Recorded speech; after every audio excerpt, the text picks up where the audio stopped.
भगवते वासुदेवाय। ओम नमो भगवते वासुदेवाय।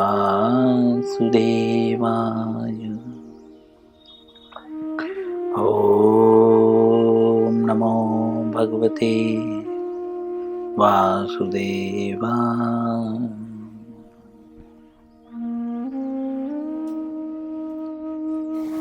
श्री कृष्ण लीलामृत पुरुषोत्तम भगवान।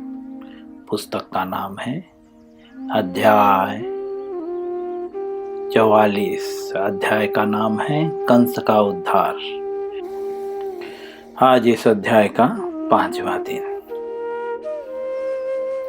श्रील प्रभुपाद जी लिखते हैं अंतिम पैराग्राफ 315 के पेज के। जब चारुण्य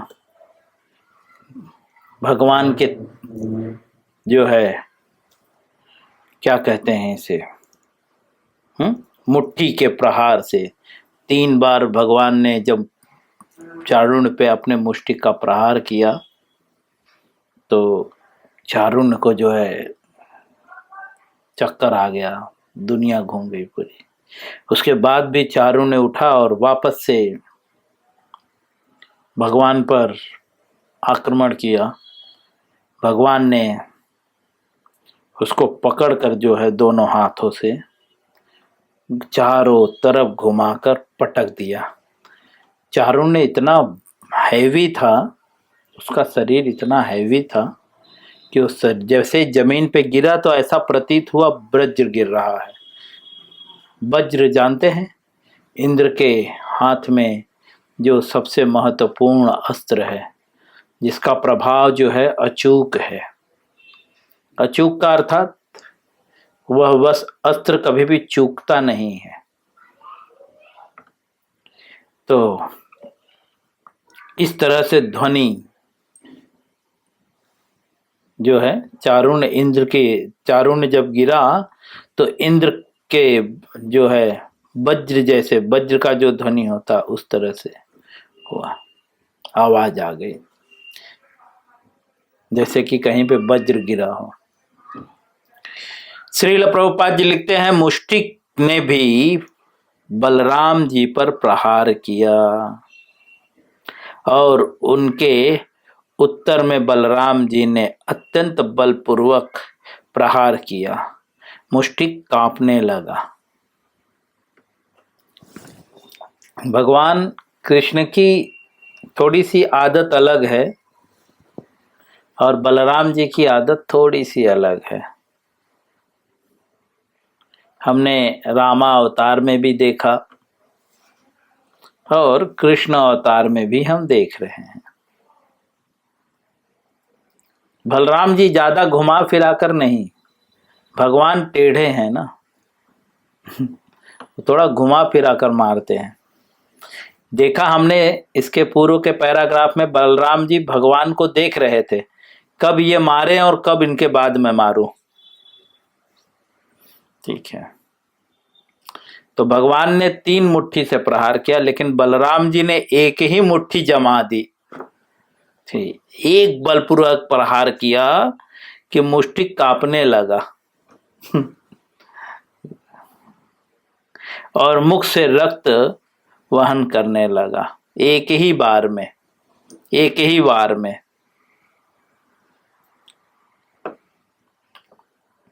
लेकिन भगवान ने 3 बार प्रहार किया था, उसके बाद भी जो है चारुण्य जो है उठ के वापस से भगवान पर आक्रमण करने का प्रयास किया था। लेकिन यहाँ पे भगवान बलराम जी जो है वो एक ही बार में, 3 बार तो छोड़ दीजिए, एक ही बार में जो है मुष्टिक की हालत खराब कर दी। वह कांपने लगा और उसके मुख से रक्त वहन, मतलब रक्त, मुंह से खून बहने लगा। अत्यंत पीड़ित होकर उसने अपने प्राण त्याग दिए। कौन? मुष्टिक। और उसे आंधी में सॉरी आंधी में, और उसी आंधी में कोई वृक्ष गिर पड़ा है। प्रभुपाद जी लिखते हैं कि वो प्राण जब त्यागा तो ऐसा प्रतीत हुआ जैसे आंधी में कोई वृक्ष गिर पड़ा है, उसी प्रकार वह गिर पड़ा।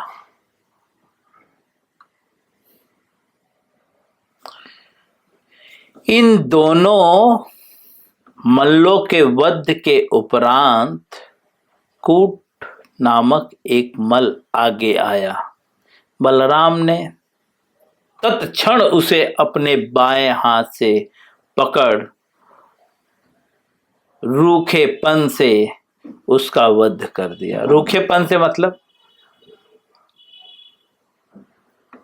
रूखेपन से मतलब उनको, मतलब उसको मारने के लिए जो है बलराम जी ज्यादा हेर फेर नहीं किए। वो बोलते हैं ना, जैसे बिना मन का जो है वध कर दिया।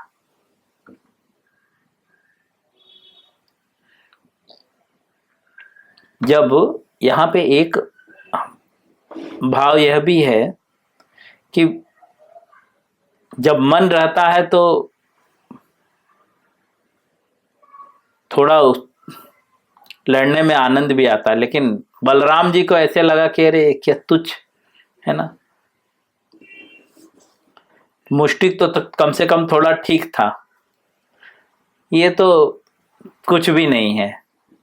ठीक है, इसीलिए जो है यहाँ पे लिखते हैं रूखेपन से। रूखेपन मतलब वो बोलते हैं ना, हाथी के सामने कोई चींटी चैलेंज कर दिया हो तो हाथी बोलेगा क्या यार, ऐसे ही फूंक देगा, उड़ जाएगा, चींटी कहाँ का कहाँ चले जाएगा। चींटी या तो कुछ भी, या तो सिर्फ ऐसा कहने के लिए है, नहीं तो चींटी अगर हाथी के सूंड में घुस जाए तो हाथी का जान भी ले लेगी। लेकिन वो एक बल की तुलना कर रहा हूं मैं, ठीक है। ऐसा नहीं कि ये कूट जो है, कूट नामक जो मल है वो बलराम जी का कुछ बिगाड़ पाता। एक बात की है कि जैसे फूकने मात्र से उड़ जाए, तो बलराम जी को ऐसे ही लगा क्या यार, कौन आ गया, क्या इसको मारे, ये तो खुद ही मारा हुआ है, इस तरह से, है ना। तो बिना मन का, हाँ, रूखेपन में बोल तो भी उनका वध कर दिया। उसके बाद सल नामक एक दूसरा मल आगे बढ़ा तो श्री कृष्ण ने तत्काल ठोकर मारकर उसका सिर तोड़ दिया। एक ठोकर से भगवान ने उसका सिर तोड़ दिया। इसको सिर कहते हैं। तोड़ देना मतलब जैसे नारियल तोड़ते हैं।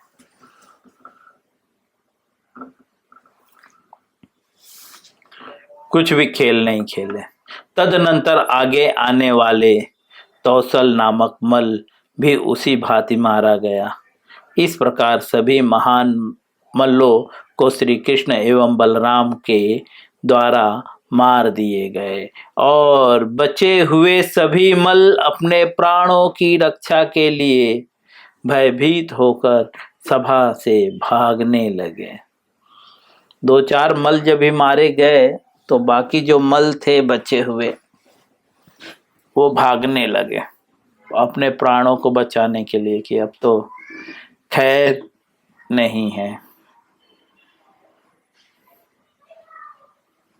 श्री कृष्ण और बलराम के सभी सखाओं ने उनके समीप जाकर अत्यंत आनंद पूर्वक उन्हें बधाई दी। सब भाग गए जब, तो वहां पे कोई नहीं था। तो जैसे कि हम लोग खेलते हैं तो जब जीत जाता है तो सब लोग जो भी उसके चाहने वाले रहते हैं सब कूद पड़ते हैं, थैंक यू, बहुत बहुत धन्यवाद, शाबाशी देने के लिए, है ना। तो सब बधाई देने के लिए जो है सब भगवान के समीप आ गए। एक और दुर्दुभी बज रही थी, एक और जो है दुर्दुभी बज रही थी। दुर्दुभी एक तरह का जो है वादक यंत्र होता है जो विजय के अवसर पर बजाया जाता है। तो एक तरफ दुर्दुभी बज रही थी और दूसरी ओर ढोल बजने लगे। श्री कृष्ण और बलराम के पांव के धू घुस घुस घुंघरू भी छनक रहे थे। घुंघरू, घुंघरू लिखा हुआ। श्री कृष्ण और बलराम के पांव के घुंघरू भी छनक रहे थे, अर्थात भगवान ने पायल में जो है कुछ पहना था। पहले के पुरुष लोग भी पहना करते थे, मैंने राजस्थान में देखा है पहने हुए, ऐसे मोटे मोटे कड़े। आजकल नहीं पहनते, शौकवश लोग पहनाते हैं, क्योंकि यशोदा माता को कोई पुत्र नहीं था ना, सॉरी पुत्री नहीं थी ना, एक ही पुत्र था नंद महाराज यशोदा को। तो जैसे कि हमारे घर में भी हमने देखा है और भी अन्य जगहों पे भी देखा है हमने, जिनकी पुत्री की इच्छा होती है और सिर्फ पुत्र होते हैं तो वो पुत्र को ही जो है थोड़ा सा ऐसा रखते हैं जैसे लड़की को भी रखते हैं, दोनों इच्छा एक ही के साथ पूरी होती है। बचपना बहुत अजीब होता है हमें हम जो है एक नाटक के कलाकार की तरह होते हैं, है ना। घुंघरू पहना, ऐसे कड़ा पहना देते हैं पतला पतला। बालपन आजकल तो सिर्फ बच्चों को पहनाते हैं, पहले पुरुष भी पहना करते थे। बच्चों को पतला पतला और पुरुष लोग मोटे मोटे कड़े पहनते थे, हाथों में पैरों में। तो भगवान भी वही पहने थे, तो वे उनके नुपुर जो है आवाज कर रही थी। घुंघरू, उसमें घुंघरू भी होता है, तो आवाज कर रहा था। वहां उपस्थित सभी व्यक्ति अत्यंत आनंद पूर्वक तालियां बजाने लगे और उनके हर्ष की सीमा न रही। वहां पे जो बाकी लोग थे व्यक्ति,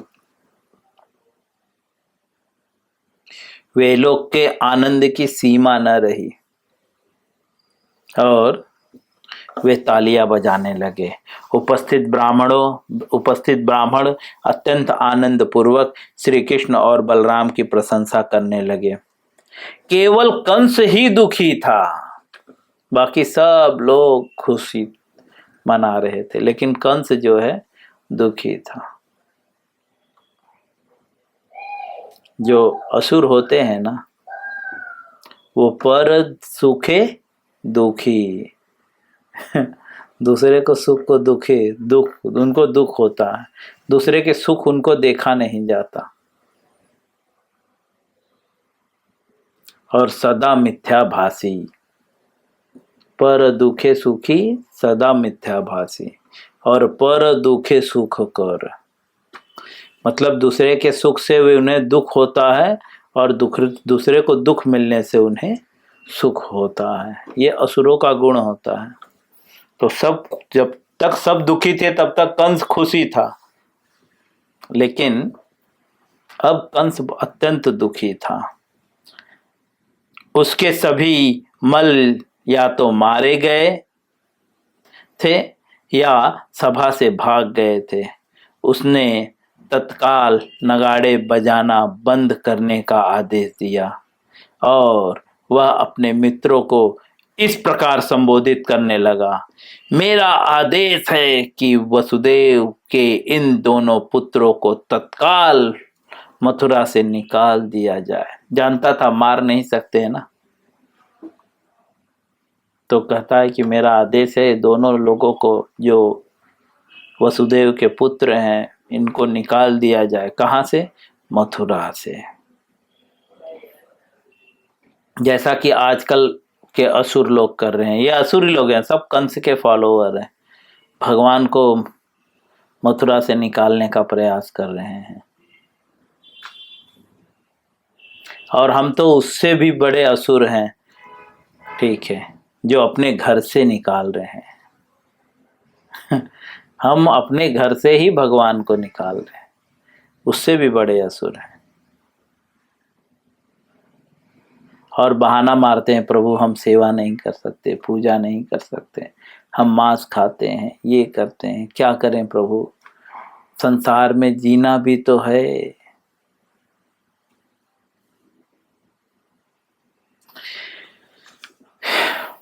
हमसे तो अच्छा वो कंस था,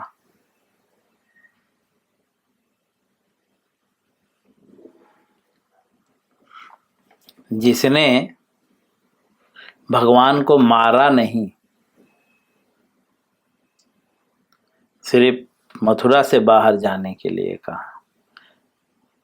हम तो भगवान को मार ही दे रहे हैं, मानते ही नहीं भगवान है। कंस तो मानता भी था भगवान है। खैर, श्रील प्रभुपाद जी लिखते हैं, कंस ने आदेश दिया कि तत्काल मथुरा से निकाल दिया जाए, इनके साथ आए हुए गोपों को लूटकर उनकी संपत्ति ले ली जाए। जैसा आजकल हो रहा है, जो भी भगवान की सेवा भक्ति के पक्ष में है उनको लूटा जा रहा है। सब अभी घटित हो रहा है, कलयुग की शुरुआत है ना। अब हर घर में रावण बैठा हुआ है, हर घर में कंस है ना, जो अपनी ही बहन पे अत्याचार कर रहा है। और ये कंस कब भयभीत होता है? कृष्ण के आने पे, है ना। इसीलिए सबको चाहिए कि कृष्ण को बुलाएं। और कृष्ण कब आते हैं? जत गायंती मद भक्त तत्र तिष्ठामि नारद। हे नारद, मैं वहीं पे रहता हूँ जहाँ पे मेरे भक्त मेरा गायन करते हैं। ना हम वसामि वैकुंठ, आप ये मत सोचो कि वैकुंठ जाकर भगवान मिल जाएंगे, बोलते मैं वहां पे भी नहीं रहता। ना योगी नाम हृदय सुच, आप सोचोगे कि मैं ध्यान करूं, मेडिटेशंस करूं तो भगवान, बिल्कुल नहीं। भगवान बोलते हैं उनके हृदय में भी मैं नहीं रहता। तो कहाँ रहते हैं प्रभु? बोलते हैं जत्र गायन्ति मद भक्त, जहाँ पे मेरे भक्त मेरा गायन करते हैं, नाम स्मरण करते हैं, हरे कृष्ण कृष्ण कृष्ण हरे हरे, हरे राम राम राम। तत्र तिष्ठामि नारद, हे नारद मैं वहीं पे रहता हूं। क्योंकि कंस को जो है भय लगता है, किससे? कृष्ण से, है ना। और एक कंस कैसा है? पर दुखे सुखी, हमारे दुख से उसको सुख मिलता है। श्रील प्रभुपाद जी लिखते हैं कि कंस ने आदेश दिया सबको लूट लिया जाए, जैसे आजकल कंस के फॉलोअर आदेश देते हैं, समझे।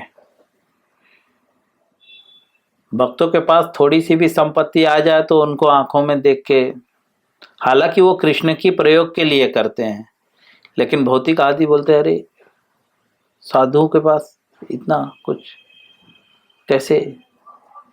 साधु मतलब उनके नजर में साधु मतलब कपड़ा फाड़ के घूमता रहे, ठीक है। ये आसुरी प्रवृत्ति के लोग हैं। कभी कभी मुझे भी पूछते हैं, मुझे भी बोलते हैं, तो ये असुर प्रवृत्ति के लोग ऐसे ही होते हैं।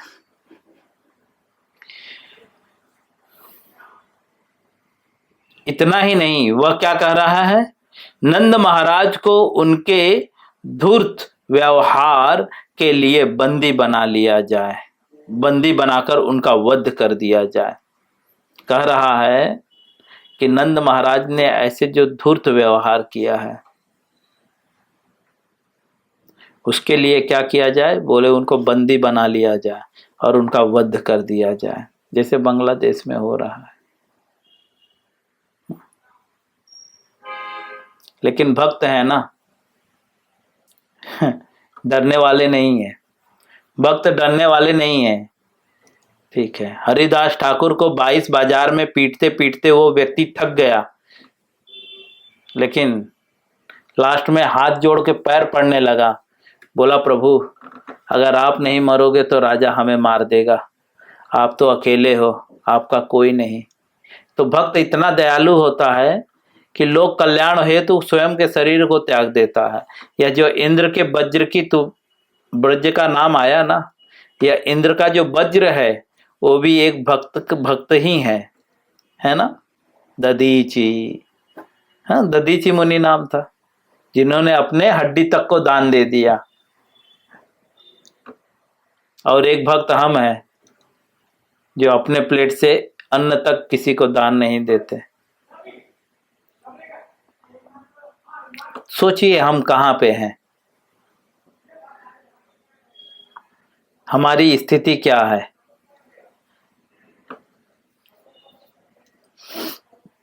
कितने निम्न स्तर पे हैं हम अभी, कितनी छोटी सोच है हमारी। एक भक्त जो है शरीर तक को दान दे रहा है, और एक भक्त खाने तक के लिए दान देने के लिए विचार करता है। कभी कभी मैं सोचता हूँ कुछ कुछ भक्त लोग जो है एक साथ में रहते हैं और बाप से भी हिसाब किताब लेना चाहते हैं, खाने का हिसाब। तो ये सब भक्तों के लक्षण नहीं है, ठीक है। लेकिन ये भक्त निश्चिंत हैं, नंद महाराज निश्चिंत है, उन्हें पता है अवश्य राखबे कृष्ण विश्वास से पालन। तो कंस के आदेश पर जो है, कंस देखो क्या क्या आदेश दे रहा है। जैसे आजकल के दुराचारी लोग आदेश दे रहे हैं, सेम उसी प्रकार कंस भी आदेश दे रहा है। आगे क्या कहता है, दुष्ट वसुदेव का भी अविलंब वध किया जाए, कर दिया जाए। मेरी इच्छा के विरुद्ध मेरे शत्रुओं का पक्ष लेने वाले मेरे पिता उग्रसेन की भी हत्या कर दी जाए। ये असुर लोग ऐसे ही होते हैं, जो कोई उनके पक्ष में नहीं है सबका वध करने का आदेश देते हैं। जब कंस ने इस प्रकार के शब्द कहे तो श्री कृष्ण उस पर अत्यंत कुपित हो गए। प्रभुपाद जी कितना स्पष्टकरण से कह रहे हैं कि कंस जब इस तरह से आदेश दिया तो भगवान कुपित हो गए। आप समझ गए भगवान कब कुपित होते हैं? इस तरह के आदेश से। इस पे हम कल चर्चा करेंगे। हरे कृष्णा।